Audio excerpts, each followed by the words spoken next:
Illegally Deaf is a podcast about overcoming obstacles. I'm Danny Burnside, and just this year, I was diagnosed with severe hearing loss. Oh, did I mention I'm a professional Hollywood voice actor? Funny how that goes. I've made the decision to own my disability and interview remarkable guests who are thriving in light of being disabled. Welcome to the Illegally Deaf podcast. Well, good afternoon, or I guess technically morning since you're in LA, right? Your voice is so ridiculous, I might just tap out now, give you the win, man. No, that was my phone voice, like when they call about my car's extended warranty. Okay, let's hear the Mother's Day voice. What did you say to your mom this past weekend? You don't want to bring that, the sexy to your mother. That would be weird. But we do appreciate you bringing the sexy to this program. Thank you, sir. How you doing, brother? This is already going to be the best podcast I've ever done. It's already the sexiest podcast I've ever done. We just started. Matter of fact, I'm going to take my pants off. 1 second, D. I'm already one step ahead of you. So, D, I got to ask you, what was your first ever tattoo? And I am tattoo-less. I don't even have one. But let's hear the story of your first ever tattoo. So I'm originally from Sri Lanka. So this is the Sri Lankan flag. Cool. Which is essentially a lion holding a sword. So rather than get the full flag with all the colors and everything, I just got, straight black ink. And where's that located, more or less? On my chest. Beautiful, man. And how old were you when you got that? I was 19, because I remember I was an idiot, because living in Maryland at the time, going to school at Towson, just outside of Baltimore, and Ocean City is the beach town. That's like 3 hours away, that even people from like New Jersey, Pennsylvania, whatever, go to. I don't know why. It's terribly overpriced and it's trash, but hey, it's the best we got. So I'm getting my tattoo on like a Thursday, and that Saturday we were going to go to Ocean City for a week, and then the following weekend would have been the last weekend before college classes started back up. So we're halfway through this, and I'm talking to my artist, and he's like, "Wait, you're doing what this weekend?" I was like, "Yeah, we're going to the beach." And he was so furious because you're not supposed to expose that to direct sunlight, right? Especially right after getting it. So he was like, don't get in the water and keep it covered up. And I did. I was a good boy. I kept I just, put tape some gauze over it, made sure I didn't actually get more than waist deep in the water. And it's still pretty solid all these years later, because that was, let's see, math. I'm Asian. I should be good at this. Okay. 1945. So yeah, 26 years later. Damn. Probably holding up better than a lot of my arm stuff, because my arms are exposed, and now I live in Florida where you can't escape with them. How many tats do you have overall?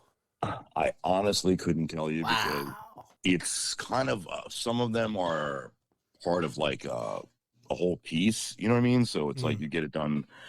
And I was impatient and dumb as a kid. So anybody who has tattoos, I shouldn't say anybody, I shouldn't generalize, but a lot of people who have tattoos tell you once they got their first one, "Ooh, I can't wait for the next one." And the next one, it's very addictive. Mm-hmm. Unfortunately, I was dealing with the limited budget at the time. Obviously, I was a college kid, yet somehow completely in debt from other nonsense, but wasn't just tuition and such. But I was just so eager that I cheaped out on a lot of stuff and dealt with some artists that weren't exactly, which I regret to this day. And then I ended up having my sleeve where the original guy, he ended up moving, and then I had another guy take over, and then he ended up being, let's just say, he discovered something else he liked more than doing tattoos. And it was white and powdery. Ah, yes. I've heard of this. And we did mention Florida already, so it's all coming together. Well, this was in Baltimore. So gotcha. Usually the powder of choice in Baltimore is brown and not as flowery. That's a whole other story. Oh, another nugget, my friend. Watch The Wire, weeknights at 9 on HBO. Exactly. So, guys, we're talking a lot about tattoos here, but there is a wraparound. Dee has the branding Tattoo VO. And Dee, I'll just give you a quick little introduction here, and then we'll kind of off to the races. Guys, my guest today... If you have no idea who you're talking to right now. I actually have no idea. I just answered the phone. Guys, my guest today was actually supposed to be dead shortly after birth. After that failed prediction, he was told he may never walk. Born in Sri Lanka, as he mentioned, he relocated to the U.S. after the onset of the Sri Lankan Civil War, and he found himself working in the radio industry.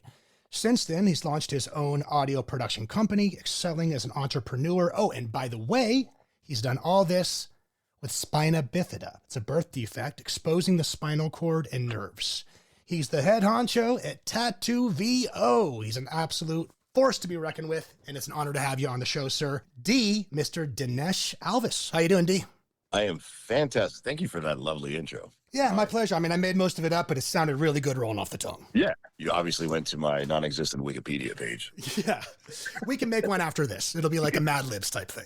Yeah, that's pretty much what I feel like it is with Wikipedia. It's like, it is a Mad Libs.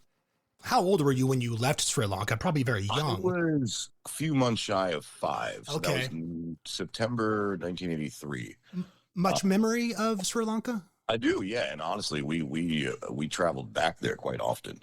Stay in touch with the roots. Wonderful. Mainly the whole situation. So miraculously, 1979 in a third world country, my spina bifida, it's like L4, L5, L3 area. For those that don't know, that would be your lumbar spine, your lower back. Can you real quick just elaborate on what spina bifida is? Yeah, so essentially it is your backbone fails to form completely at a certain spot, exposing your spinal cord.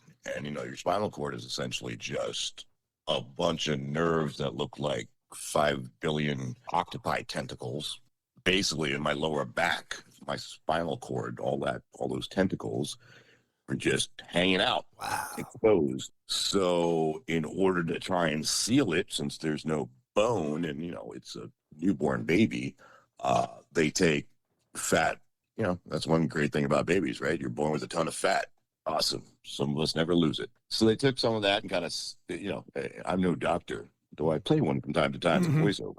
But I always said took it like plugging a leak with silly putty and just try to put the nerves back where they think they should go and then seal it, which weirdly enough, when I got to the States and see, now I've dealt with some of the best neurosurgeons in the country who are blown away. They're like, I can't believe they were able to pull that off. Wow. In Sri Lanka in the 70s, Right. and even in the late 80s here, most kids would have been much worse off because of procedures or whatever. And that just goes to show that, sometimes it's a little bit of luck, a little bit of, having doctors that care, having family that cares. And, if you believe in a higher power, maybe it's on them. Sure. Obviously, I don't remember being born because that would be horrifying. Yeah, that would be quite a trip. Can you imagine those nightmares? Is that a tunnel? Yeah. Maybe that's the whole thing with death when they talk about, the light at the end of the tunnel or whatever. Hey, full circle. Maybe it is. Who knows, right? We're going to the final birth canal in the sky. So you're 5 years old. Yeah, just shy of 5. So then, we saw some, I don't want to get into the horrors of that Civil War, but man. Well, could you just briefly paint the picture? I think most of our listeners are not familiar with this Sri Lankan Civil War. Without going into the gruesome details, could you just basically present it?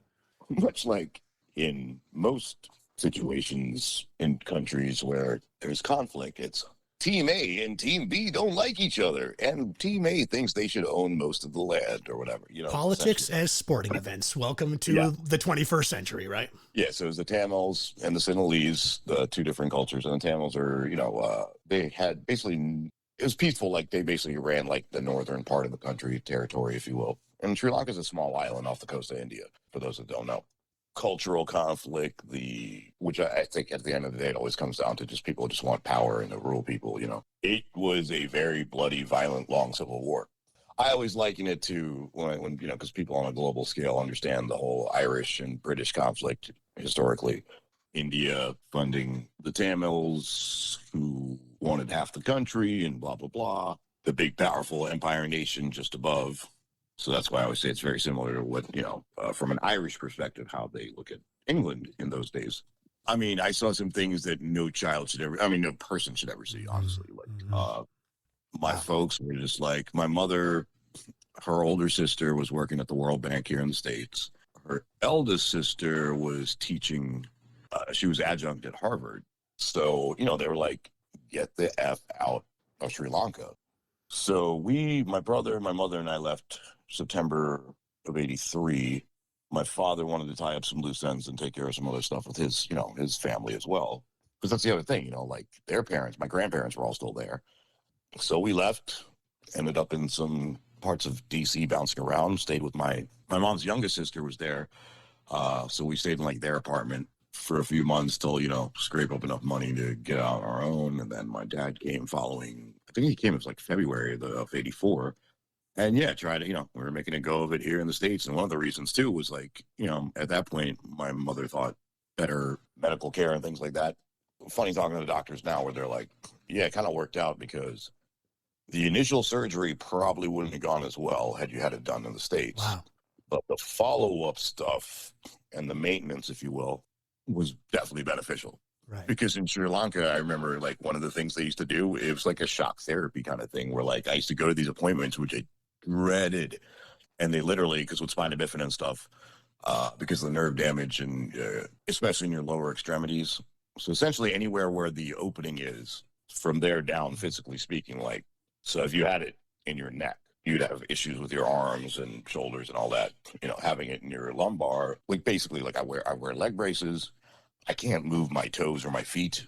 I can feel them, but it's like very, my calves and my hamstrings can't develop. So all my lower body comes from my quads. My quads do all the work. My quads and my knees do all the work. But in terms of the actual muscles, so like my Achilles tendons don't really, they exist. They're just not functional. But yeah, I ended up just trying to be a normal kid in the States. And, I played sports, soccer, of course, because that was, soccer and rugby is what I was akin to essentially by being Sri Lankan. I got into American football, tennis, all that stuff. I was just trying to be a normal kid. But then I was prone to a lot of injuries. Tore up my knee and, broke my leg in 5 places, my tibia and fibula, playing football without one of my braces. And one of my braces broke. And I was like, whatever, I'll just play without it, and which was dumb. And it was 12. Pop, pop, pop. Yeah, you got 5 fractures.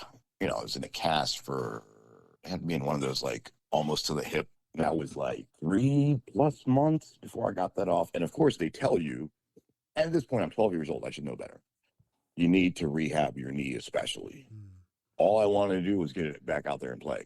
Well, sure enough, I tried to get on my skateboard probably 2 weeks after getting that cast off and then tear up my knee. So that was when my mom was like, all right, look, we got to curtail the physical activities here because we're going to be living in a tent or in a van down by the river at some point soon if you keep having more medical issues than you already have.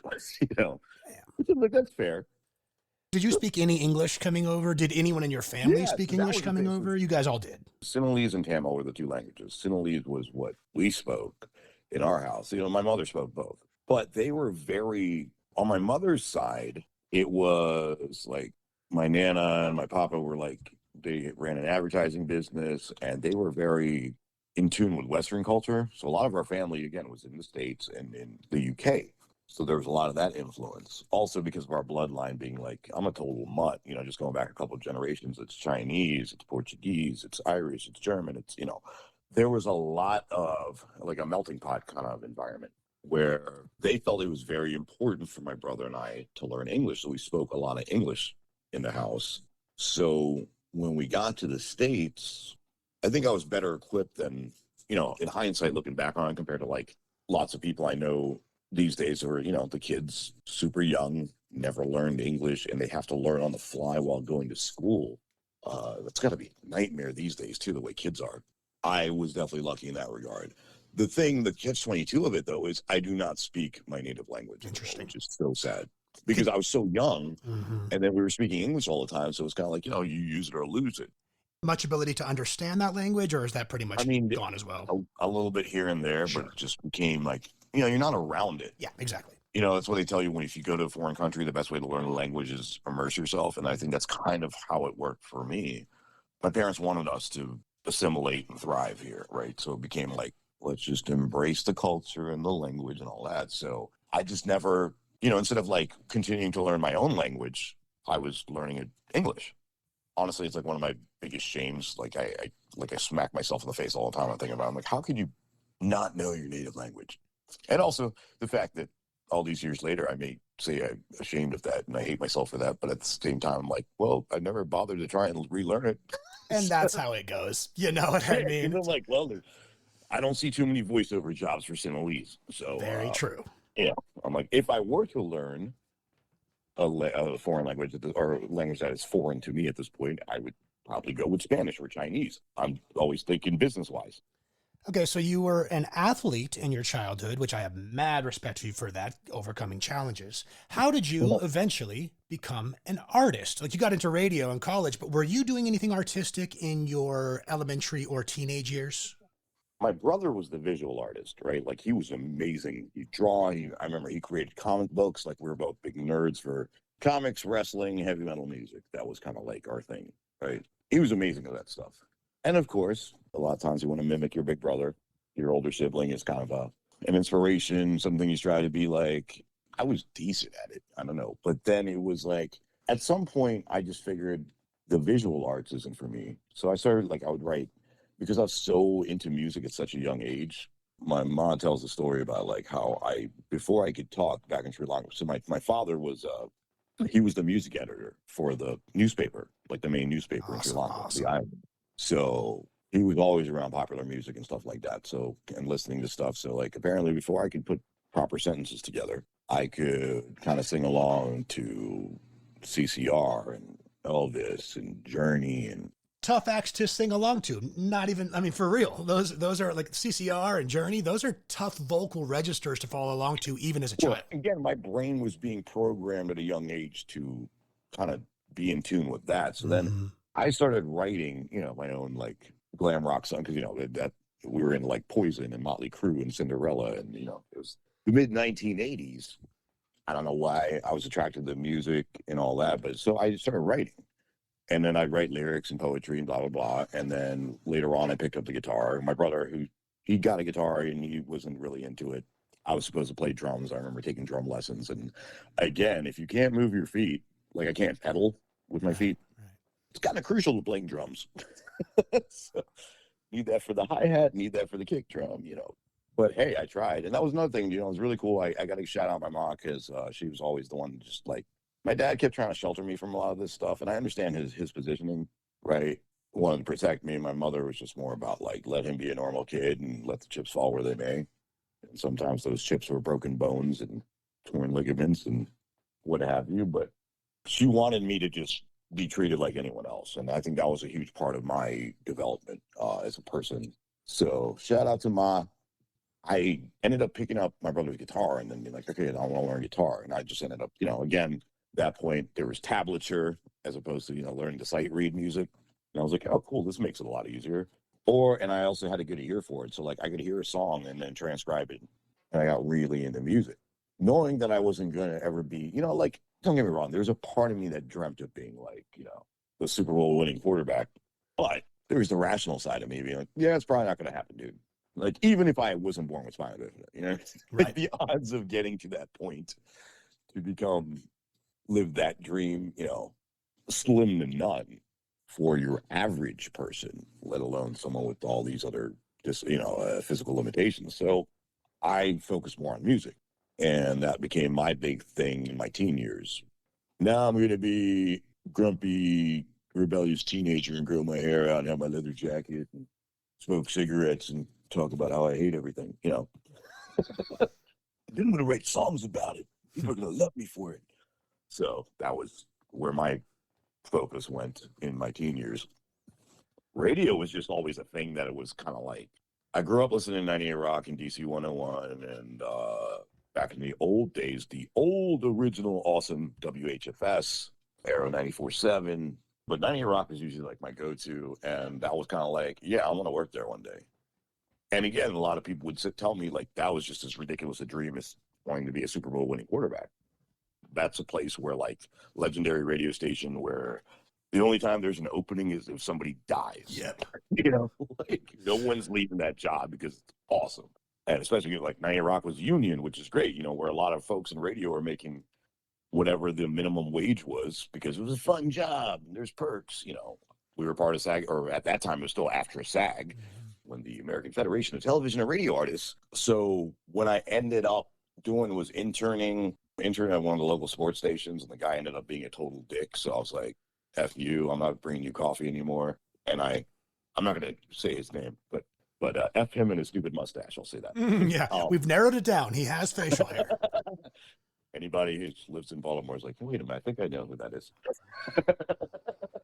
I went up the hill. Literally, it was part of TV Hill is the section in Baltimore that lives up to its name, which is where a bunch of TV and radio stations are. So I literally walked up there, hit the intercom, because WBAL building where 98 Rock and BAL TV and radio are, they're at the top of the hill in this big building with this giant fence that, like, I always said if the zombie apocalypse were to happen, that's where I'm going. That's where I'm setting up shop. Yeah, they're like, can I help you? And I was like, yeah, I'm just here. One of my buddies was doing some work there. So I was like, and then, they let me in. And then I was like, look, this internship blows. Can I intern here? And then I met with some of the folks there. God rest her soul, Lori Smith, who ended up being like my big sister over the years. And she just passed away just exactly a year ago yesterday, sadly. She was in charge of promotions.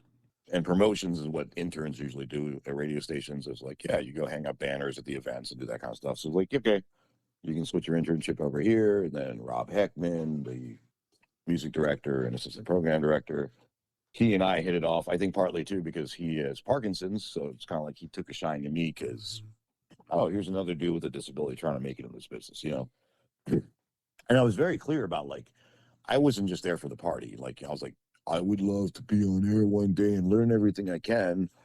And part of that was like, okay, you got to learn to edit audio and do all this other, like, production work. A lot of times what jocks would call grunt work that they didn't like doing. But, I had taken all these classes and such at Towson where I learned to cut reels. And I was like, yeah, okay, cool. Because I used to mess with my cassettes. Do you remember when, like, your tape player would eat one of your cassettes and you were like, oh, no? I would learn how to fix those with a razor blade and number 2 pencil and a little bit of Scotch tape. So cutting reels to me was a lot easier because the reels are so much thicker and everything's just bigger. So it's like, as opposed to doing like brain surgery on the cassettes, this was more like doing, I don't know, back surgery, I suppose. Like, so I kind of already had a lot of those tools in place and they just saw that I was actually like in it to win it kind of thing, So then I had WTMD, which is at my alma mater, Towson University, like an NPR affiliate was taking over because they had a really good signal. Like that was like a proper tower they had. So it was going to waste as a college radio station. So an NPR wanted to turn into affiliate and they flipped the whole thing around. And I got recruited I was actually the first when they flipped the whole thing into this NPR affiliate. 89.7 WTMD, listener supported radio from Towson University. Like I was the first jock. Congratulations. That's awesome. Yeah. And we, it was 9 months of a bunch of us working for free to build this thing up. And yeah, like, so just so happened they were like, you're going to do middays. And I was nervous as hell.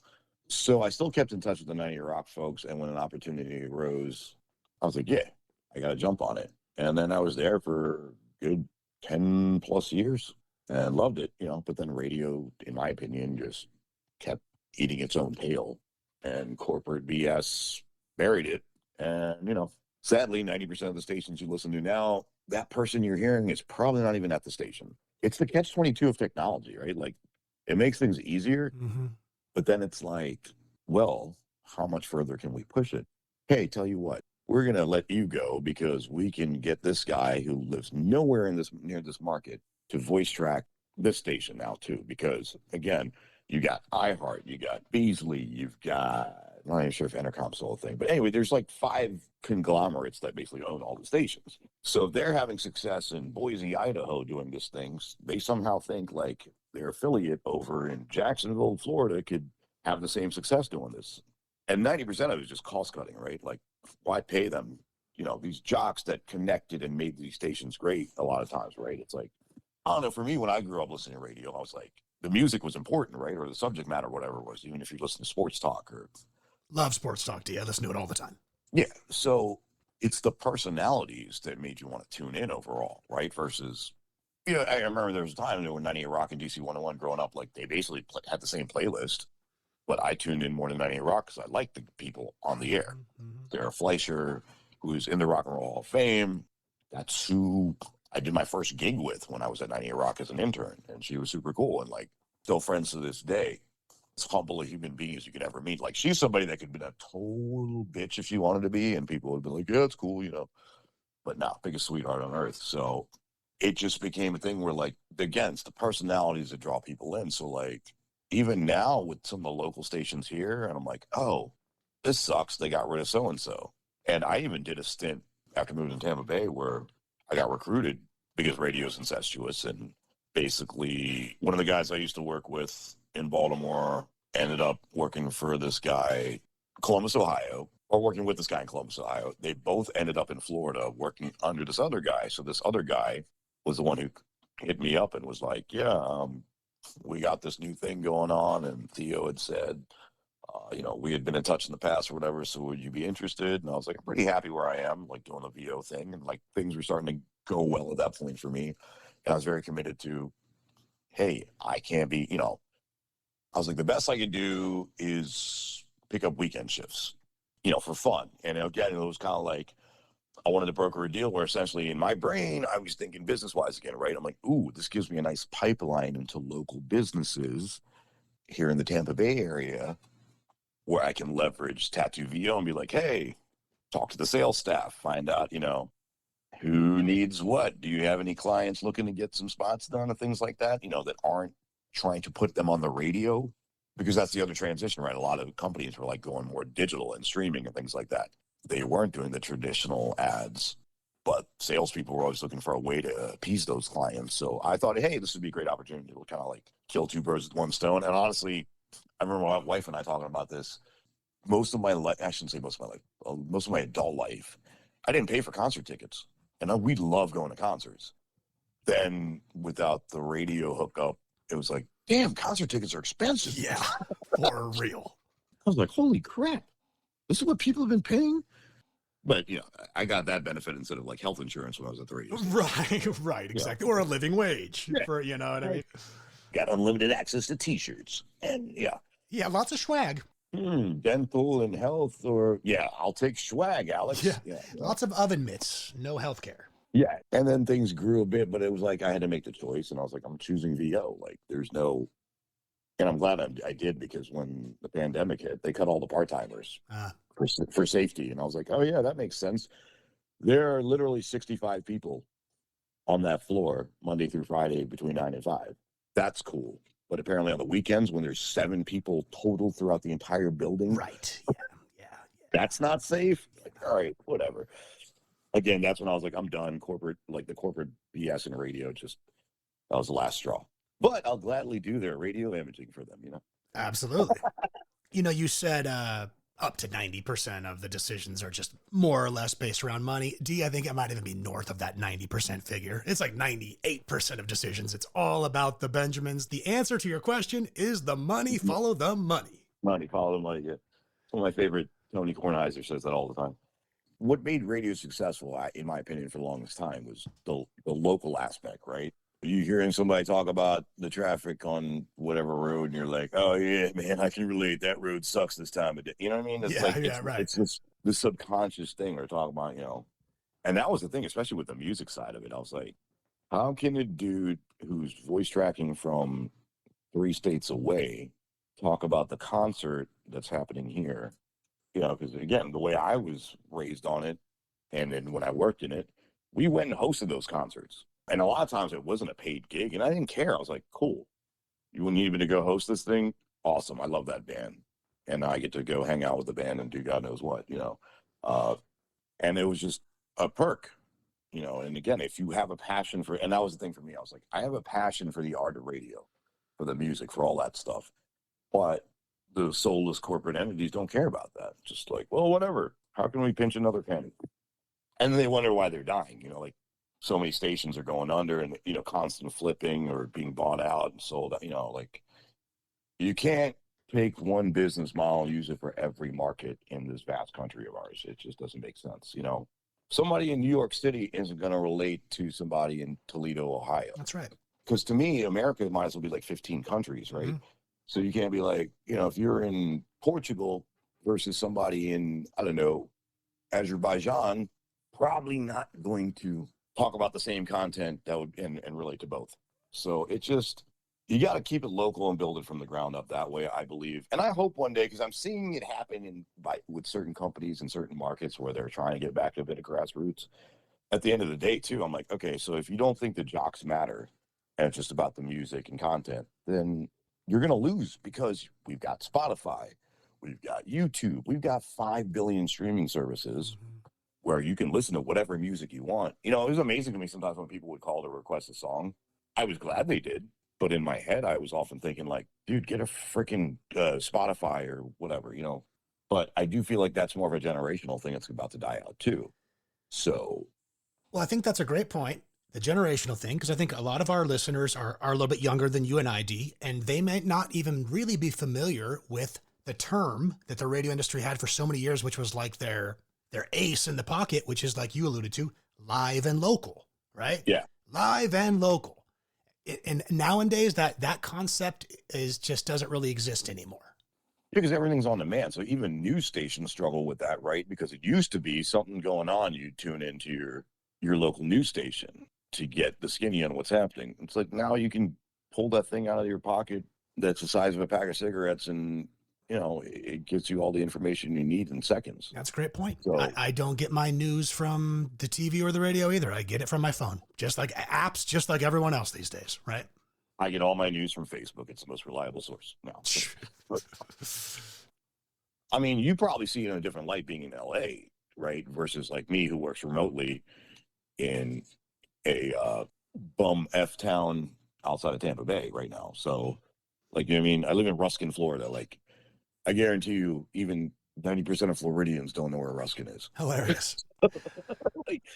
But you're in LA, correct? I am. However, the prospect of living out in the boondocks becomes more and more enticing every year. I mean, I know you're supposed to be interviewing me or whatever, but like, may I ask you, how is it, like, what's the energy like there in like VO?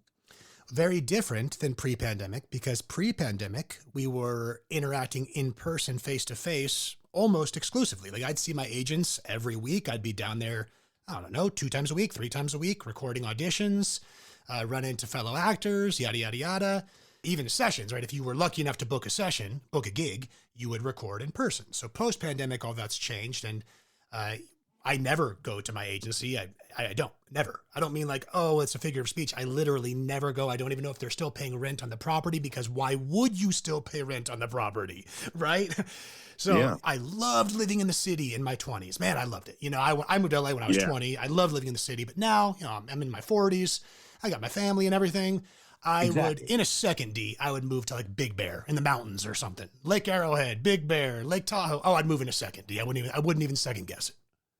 So competing at such a high level as an audio professional, how does spina bifida hold you back? I don't mean limit you or restrict you, but what challenges do you face competing at this level with the disability spina bifida?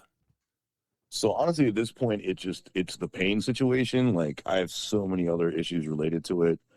You know, my braces themselves, like I get these nasty calluses that like I almost lost my leg years ago. It's like basically pressure sores. They get ulcerated, and I've had infections from that, like where it basically led to something called osteomyelitis, which is kind of like a bone cancer. So I was lost my leg, so I have to be very mindful of that. I basically have to kind of carve these things up myself a couple times a week. My lower back is just shot. I've had, you know, degenerative disc disease at this point, and thousands of microfractures in my lumbar vertebrae. You know, my thoracic vertebrae, neck area is just, and then a lot of the old injuries come back to haunt you. I'm 45 now, so like, I mean, I stay fit and active. Like I work out, I do the things I can because that helps. But man, there are a lot of days where the pain is just, you know, if you go to the doctor's office, then there's that chart with the smiley face and the angry face and the sad faces, right? 1 through 10 on the pain chart. I'm like, most days I live with like a 6 or 7. Wow. All right. So just physically doing it, you know, it's hard, like, and we're actors, right? Like, I think that's where connecting to copy and things like that. It's hard to build an emotional connection when the only emotion you have in your, honestly, at that, you know, in those moments is like bit of anger, bit of annoyance, because you're in pain. You can't escape it. I don't know how many, like, I think there's been like 3 pilots I've done that were like, had some pretty good backing with some pretty big actors that I was shocked. You know, I hate to say it, but I was shocked to have booked them. I was like, really? I got that part? Wow. And only one of them ended up being a series, but knowing that like those opportunities were there, I hope it continues because it's awesome to do that stuff. I just know if they're like, yeah, you got to fly out. I'm like, cool. Well, if I got to fly 6 hours, I'm going to need another full day just to recover from that. That's So, realistic. Mhm. yeah, like it's just how it works. So, Mhm. like, and that's the other thing with spina bifida and a lot of people with anything neurological, like you're prone to depression and things like that. So, managing all that stuff, with all the surgeries over the years, and I had a issue with painkillers. Doctors are just pumping me full of them because they didn't know any better apparently back then. So it was like, so now I won't take anything harder than like 800 milligram ibuprofen, which isn't going to be the best way of pain management. But at the same time, like I know I have those demons and I don't Sure. want to, open those doors again. You don't have a choice. You know what I mean? Like for me, I was born this way. I don't know anything else. I admire people. A lot of people are like, oh my God, it's got to be the hardest thing ever. And I'm like, in my opinion, I feel like it's harder for somebody who like, let's say you were perfectly healthy, you're active, athletic, and then, 30 years old, you're in an accident or something. And like now you're in a wheelchair. I would think that's much harder because now a person has to completely relearn everything in a sense. And they knew a life that was different. So I never knew a life that was different. So I have nothing to compare it to. Like, yeah, this sucks, but it's all I know. So you just got to keep moving forward. Um, there's times where the sessions, I just had to fight through it where I knew I was like, I'm not at my best, but this session is booked at this time and I got to respect their time as well. Right.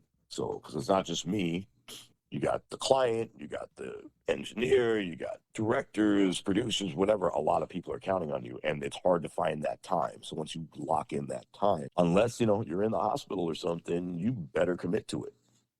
So there are a lot of times where I'm like, I did sessions where I really like, if I was given the choice, I'd have been like, no, let's push this for another day. But I do it because I look at it as not having a choice. It's sink or swim. I got thrown out in the middle of the ocean without a life preserver and got to make the best of it. What would you say to someone listening to this program who maybe is a younger version of you, maybe been through some of the same things you've been through, where their disability has led to depression, possibly even led to addiction? What advice would you give to that younger version of you seeking help? Talk to your loved ones, be honest, and then try to get proper help.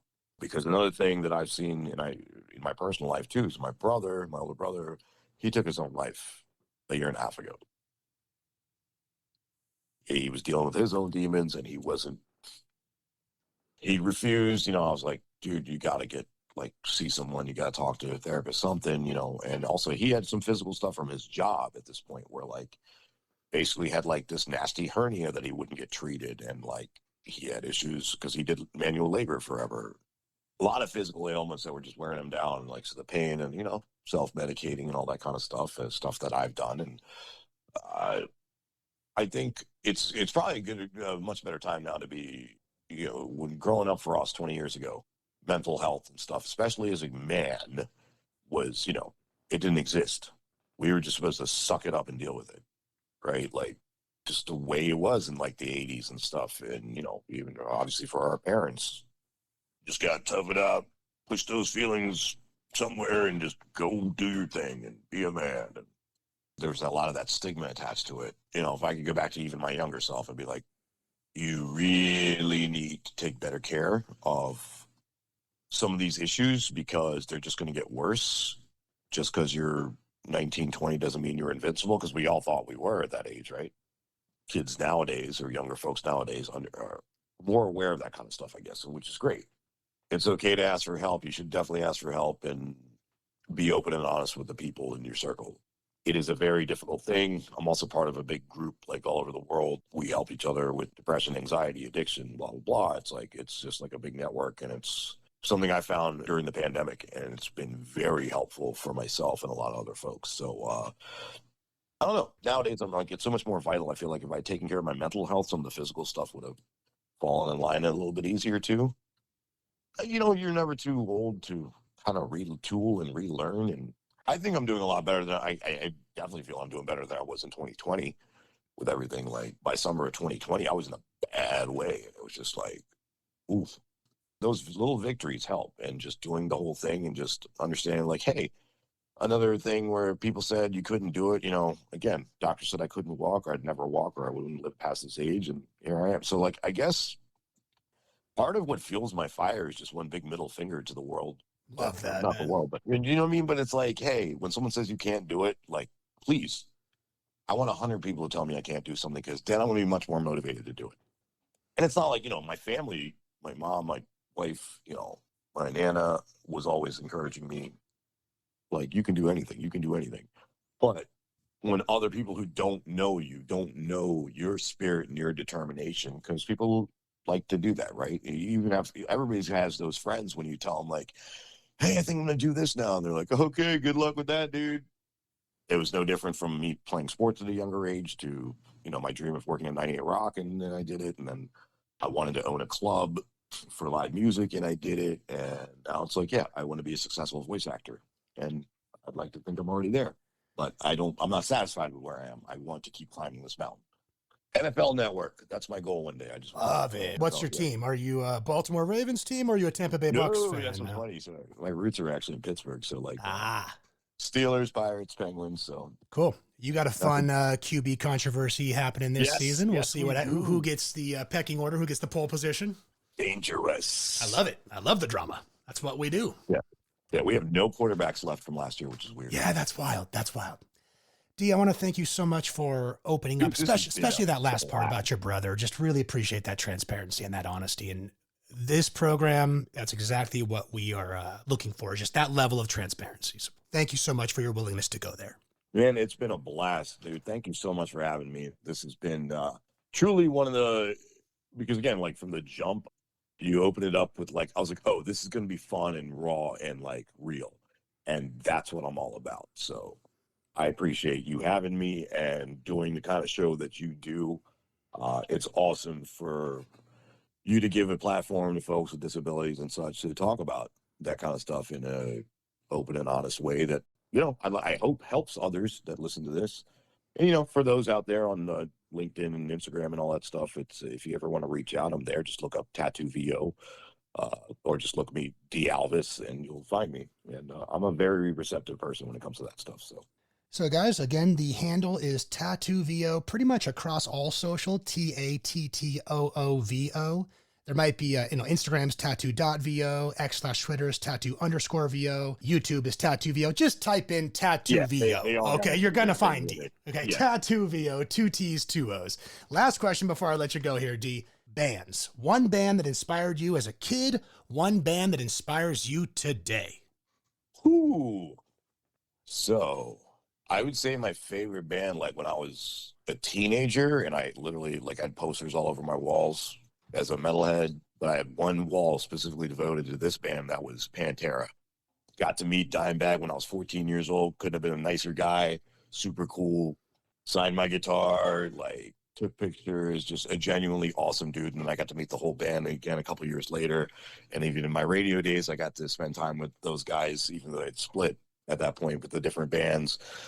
Vinnie Paul was the last one I saw in person. Sadly, he passed away a couple of years ago. So that was just, it was just something about the attitude, about just, that determination and that anger, like nothing's going to stop me, was kind of the message I always got from that band. So that was encouraging.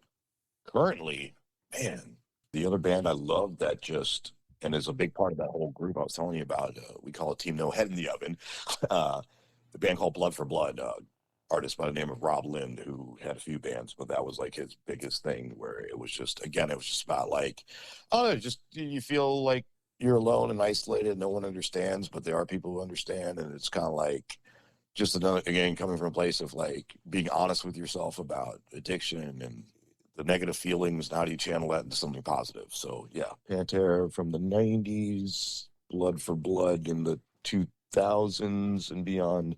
In terms of like bands that like really inspired me on a personal level, I'd say those two.